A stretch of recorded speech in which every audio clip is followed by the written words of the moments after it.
بلال طالبي صاحب 28 ربيعا ابن مدينة برج بوعريريج اتخذ من مرآب والده ورشة علمية لاختراع هذه الآلة. من هذه الورشة، من هذه البياس اللي راك تشوف فيهم قدم، تمكنت باش نركب الآلة هذه اللي راك تشوفها هنا. الآلة هذه تموديليزي ان بوي برودكتور، تغني الطلبة عن مشقة التنقل إلى حقول النفط والآبار. رافقنا بلال إلى إحدى المقاهي التي اعتاد الجلوس فيها، واستمعنا إلى معاناته مع مسؤولي شركة سوناتراك ووزارة التعليم العالي.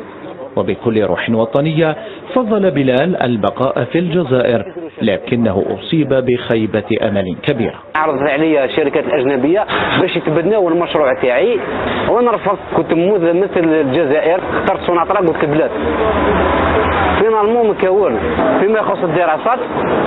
درت لا دوموند تاعي باش يتبناوها كأداة بيداغوجية في الجامعات ومراكز التكوين. كان دار لي مدير الجامعة ثاني مراسلة والموافقة تاعو باش نكمل الدراسات تاعي العليا ماستر. رفض مدير الدراسات في وزارة التعليم العالي والبحث العلمي، رفض تام، يعني طردني من الباب. هذا الشاب الذي حرم من الدراسات العليا هو اليوم يطمح إلى منصب شغل قد يساعده في إكمال مشروعه. طموح في المرحلة بالذات على الأقل بكاء يوفروا لي منصب شغل نقدر نطور به الاختراع تاعي حتى ليا.